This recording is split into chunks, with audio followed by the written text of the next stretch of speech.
ফেরেশতা টাকা নিয়ে আপনার ঘরে আসবে বা বিছানায় রেখে দিবে সূরা ইখলাস ফজরের নামাজের পর পড়লে। এরকম কোনো হাদিস বা কোনো কথা হাদিস কোরআনে নাই। তো আমি প্রথমে এতটুকুন বলবো, নিজে পরিশ্রম মেহনত না করলে ফেরেশতা টাকা দিয়ে যাবে বলে কোনো হাদিস, দুর্বল হাদিস, জৈব হাদিস নাই। এগুলো বিশ্বাস করবেন না, এগুলি বিশ্বাস করবেন না। এবং ভিডিওটি এই জন্যে করলাম যেন সঠিকটা জানতে পারেন। অনেক ভাই আছেন যে মনে মনে ভাবে মনে ফেরেশতা এসে টাকা দিয়ে যাবে, বিছানায় টাকা রেখে যাবে। না ভাই, আমি এতটুকুন বলবো আপনাকে, আপনি মেহনত করুন, পরিশ্রম করুন, আল্লাহর নাম নিয়ে চেষ্টা করুন, দোয়া করুন। অভাবে আছেন, সূরা ইখলাসের ফজিলত আলাদা। সূরা ইখলাসের ফজিলত যদি একটা কথা আপনাকে বলি হাদিসের, তো আমি হাদিস ছাড়া তো বলি না। এটি বুখারী শরীফের হাদিস। নবীজি সাল্লাল্লাহু আলাইহি সাল্লামকে একজন সাহাবী এসে বলছেন, ইয়া রাসূলুল্লাহ, আমি সূরা ইখলাসকে ভালোবাসি, আমি সূরা ইখলাসকে ভালোবাসি। তখন নবীজি সাল্লাল্লাহু আলাইহি সাল্লাম তাকে বললেন, এই ভালোবাসা তোমাকে জান্নাতে নিয়ে যাবে। আরেকটি হাদিস আছে যে নবীজি সাল্লাল্লাহু আলাইহি সাল্লাম বললেন, এসে একজন বললেন, ইয়া রাসূলুল্লাহ, হে আল্লাহ রাসূল সাল্লাল্লাহু আলাইহি সাল্লাম, আমার দারিদ্রতা দূর হয় না। তো নবীজি সাল্লাল্লাহু আলাইহি সাল্লাম তাকে বললেন যে তুমি যখন ঘরে প্রবেশ করবে তখন সূরা সালাম দিবে এবং সূরা ইখলাস পড়বে।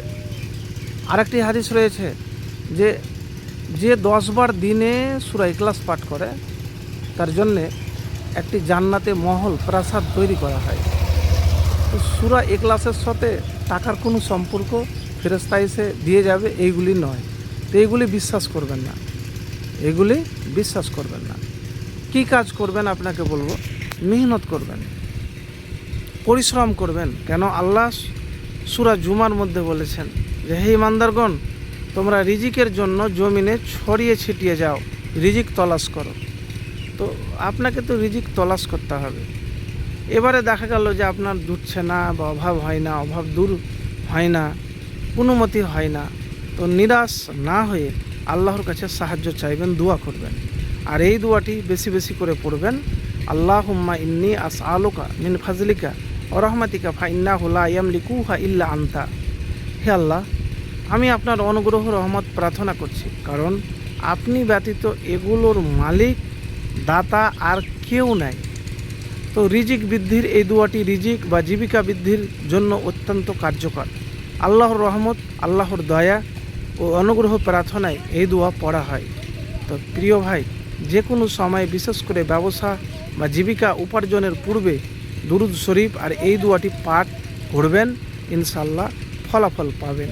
এটি আল্লাহর উপর ভরসা রেখে তার বিশেষ অনুগ্রহ, ফাজাল অথবা রহমত চাওয়ার একটি সুন্দর দোয়া। তো এভাবে আমল করে দেখুন, সময়কে কাজে লাগাবেন, স্কিল শিখবেন, কাজ শিখবেন, তারপরে আল্লাহর নাম নেবেন, লা হাওলা ওয়ালা কুওয়াতা ইল্লা বিল্লাহ বেশি করে পড়বেন। ইনশাআল্লাহ টাকা পয়সার কখনো অভাব হবে না।